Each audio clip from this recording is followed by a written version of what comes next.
When I was 5 years old, I hated going to the barber. Sitting still was hard enough, but the thing that got to me the most were those clippers. To me, they were nothing more than a series of guillotine-sharp blades ready to lop my head off with one careless hand of the barber. Needless to say, cursed with genes that made my hair grow quickly, I had many encounters with those clippers, and many of my haircuts contained a lot of screaming, kicking, and crying. But one day, a new barber came to me. He said, "You see these clippers? They're the red clippers. These are the hot clippers. They are the ones that hurt. No wonder why you don't like haircuts. That other guy has been using them on you the whole time." And then he took out another pair of clippers. He said, "These are the blue clippers. These are cool clippers. They don't hurt. They actually feel quite nice. Tell you what, I'll use these on you instead." And from that moment on, my angst of the barber was overcome by his very clever use of suggestion, something that is ubiquitous and unavoidable. Suggestion has many purposes and has many ways of manifesting. It can make us fall in love and it can induce hate. It can conjure memories, it can make us forget. It can make us buy certain products and vote for certain political candidates. It can be a form of a recommendation, such as what movie to see or what restaurant to go to. And can even, in other forms, change one's entire perception of the world, such as my case in my laboratory work, in which I assess whether people have the capability of experiencing phenomena associated with hypnosis, such as hallucinating or changing personalities. But one thing we could say about suggestion is that its power is hard to deny. A government-sanctioned commission was formed to investigate this purported medical treatment in France that supposedly cured a lot of ailments, ranging from chronic pain to psychogenic blindness. The commission, after a very rigorous investigation, concluded that the cures were mostly genuine. How was this treatment manifested? By using magnets. That magnets were making this cure, supposedly. But the commission said it was not magnetism. Rather, it was the use of suggestion. Suggestion that was used to invoke the imagination and the belief of the patients in the process of healing that was responsible, and nothing to do with magnets. Now, who led this very impressive finding? Benjamin Franklin in 1784. Now, what's perhaps more interesting about this interesting historical anecdote is that very little has been made of this research over the last 225 years. The closest thing we have is placebo research, in which drug researchers will give patients a fake drug, the placebo, that looks like a medication but has no medicinal properties, or the real drug. And they compare the effect of the actual medicine with expectation of healing to see what the effect is. And the hope is to find the drug that has the maximum benefit. But only recently has the paradigm shifted and have they started looking towards this mind-body interaction. And the results have been quite fascinating. A study at Baylor University gave patients with osteoarthritis of the knee either real surgery or a sham surgery, in which they cut open the knee and then sewed it right back up. Both groups had the same amount of improvement in healing. At the University of Colorado, participants were given in a study a nasal spray, which was supposedly a very powerful analgesic, a painkiller. Not only did their subjective ratings of physical pain actually decrease when given an actual painful stimulus, their ratings of emotional pain also decreased, as these participants were selected because they had recently ended a long-term romantic relationship. But in my opinion, the best use of placebo came from a North Dakota drugstore, in which a very clever pharmacist came up with the magical formula to rid young children of monsters in the closet. Now, suggestion is not limited solely to placebo studies. It happens in various realms of psychology and research. A study with weightlifters had participants get a suggestion for increased strength and power before doing a bench press. Those who received the suggestion bench press an average of 23 more pounds compared to their baseline. And this was in comparison to the control group that got no suggestion and had virtually no gain. In dermatological studies, suggestions for clear skin have been known to clear up warts in patients and have been shown to rival chemical treatments. And in studies of pain, sometimes suggestion has been found to be equally effective to the effect of opioids and sometimes outdoes opioids. And it comes without the painful, addictive properties and side effects. But what's interesting about all this suggestion stuff is that it can be produced by oneself through a process that I call, or that is often called, self-talk. Self-talk is nothing more than a series of self-administered suggestions for some effect. I recently conducted a study with participants who are capable of experiencing a delusion through suggestion. Specifically in this study, they were told to believe that their favorite sports team had just won a major championship. And for Philadelphia sports teams, a delusion is what it takes. After explaining with great zeal and excitement how their team won and what they did to celebrate, the suggestion was canceled, and then they were told a strategy to produce that same experience by themselves without any direct interaction from me. Their ratings of subjective realness of the delusion was equally strong when they produced it themselves than when I gave it to them. It was all through the use of self-talk. And self-talk has a lot of power to produce all these things, be it the funny antics you see in stage hypnosis, all the way to the healing benefits of hypnotherapy, just by talking to yourself in the right way. Now, you might be saying, well, if self-talk is so beneficial, why are we not reaping its benefits more often?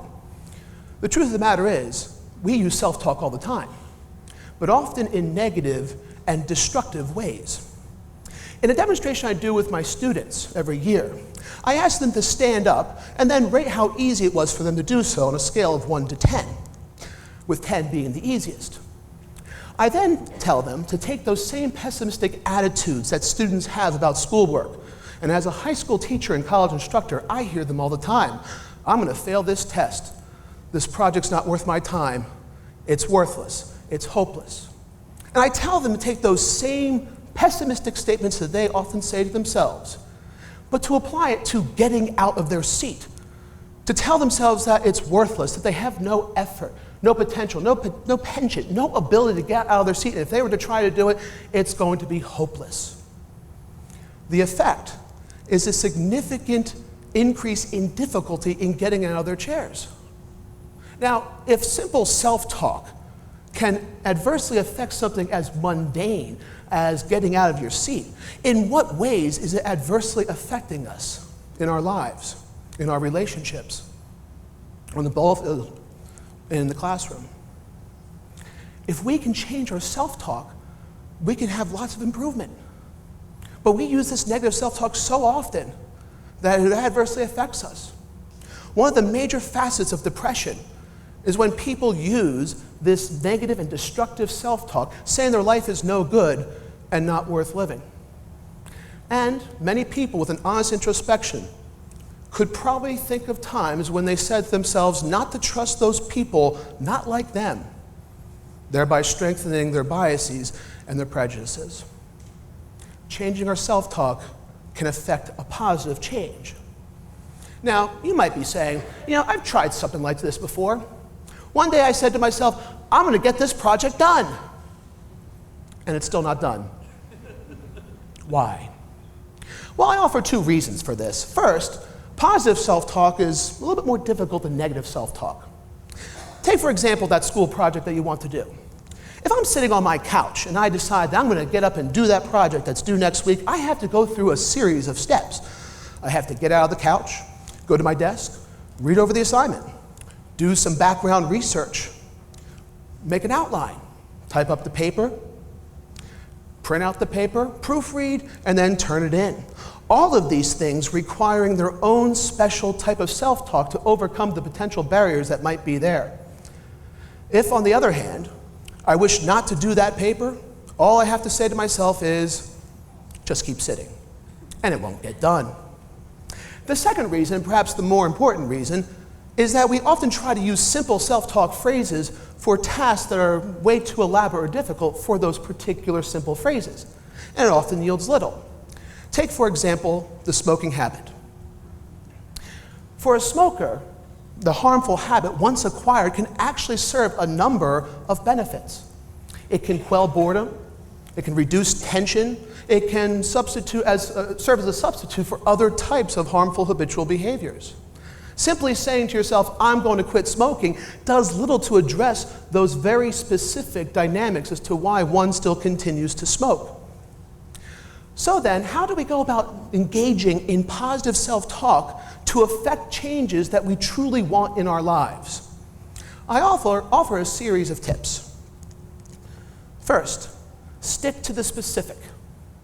Instead of saying to yourself, I'm going to ace the test, refocus and say, I will maintain my focus as I study for the test. Instead of saying, I will run faster, say to yourself, I can keep this pace the more I run. Stick to the specific and work your way up. Work on the minor elements of the task that you wish to accomplish. Second, stick to affirmations and avoid negations. The statement, stay focused and don't get distracted, may convey the same meaning, but the former is often more effective than the latter in producing change. No one likes to be told what not to do, and we have a tendency to value those things that we supposedly can't do or can't have. We dislike don't, not, and no so much that we may tend to ignore it, if not implicitly. The same holds true if we try to impose limitations on ourselves. If we tell ourselves not to do something, we might be more likely to do it. But if instead we offer ourselves a different alternative to pursue, we are more likely to be successful. Focus on what you want as opposed to what you don't want. Third, engage your imagination as you go through your self-talk. The most important element to a belief is the inexorable commitment of one's imagination to an idea. We believe it because we can imagine it. And this is where we can actually, by engaging in this self-talk, but also using our imagination, we can be better self-talkers. For that smoking habit, as you tell yourself, I can be smoke-free, imagining that physical urge draining from your body can actually reduce the craving for cigarettes. Telling yourself that you can be happy while imagining the sensations that come with feelings of joy have been shown to improve your mood. And when you encounter those stereotypes that you might have, telling yourself that they are wrong, while at the same time imagining specific examples that counter that stereotype have been shown to reduce measures of implicit bias. In that demonstration I do with my students where they have difficulty standing up because they're told that they're not able to do so, I then follow up with them and I say, let's do the opposite. Tell yourself that you're going to be great at it. Tell yourself that you are going to be wonderful and that when you do it, imagine that you're going to do it with such passion, such energy, such amazing strength, that'll be the easiest thing you have ever done. And just by changing that self-talk and engaging in that imagination, you actually have an effect of standing up that's easier than what it normally is. Finally, practice. It may seem a little odd at first to engage in a positive self-talk, especially after engaging in so much negative self-talk for so long. And it may take some time before those crafted statements start to take hold.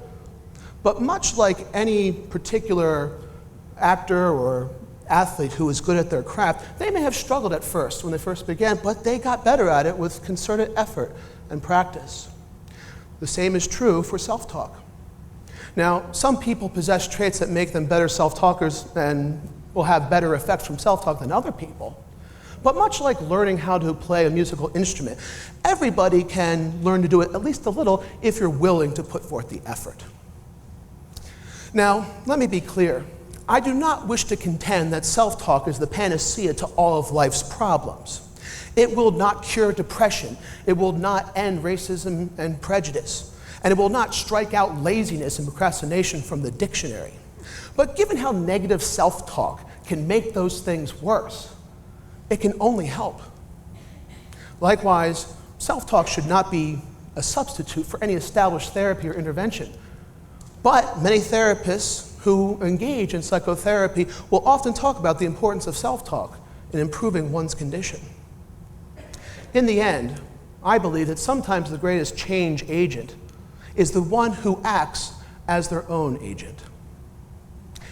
And the one who speaks best for oneself is the one who best speaks to oneself. Thank you.